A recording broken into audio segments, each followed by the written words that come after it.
Alright everybody, today we're going to show you guys how to use our nice bearing puller tool. The reason why this one's so much nicer than using the factory expected 2-jaw puller or having to cut the bearings off is this puller is designed in such a way that you can actually pull this bearing off and be able to reuse it again. It comes in handy if you mess something up on install or whatever. It's a really good tool to have around the shop if you're doing a lot of differentials. So why don't we go ahead and I'm going to demonstrate how it operates so you guys can see how it works. First thing you do is you set this down there. If you notice, it's two-sided for smaller differentials and for bigger ones. Then you set this down on the top. It's also very important too, if you notice, you leave the race on, because this is how this whole thing works.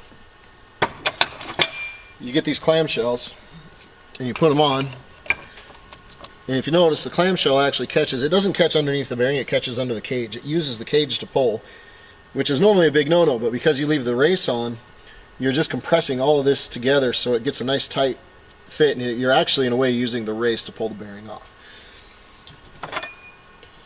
And as you can tell, this is adjustable for whatever, if you're dealing with different size differentials, different size bearings. You can thread that up there to get a nice tight fit in on everything.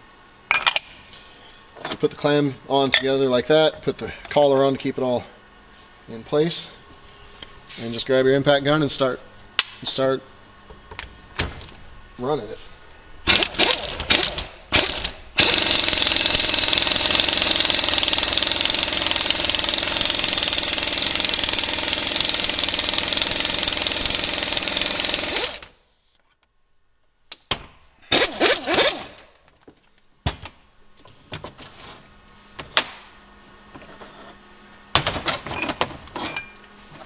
There you go.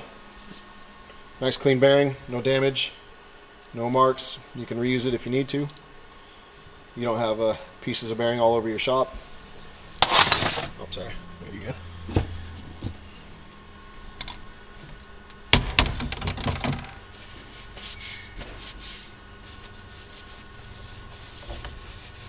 And not only can you use it for carrier bearings, but if it's a small enough pinion, you can use it on pinion bearings as well.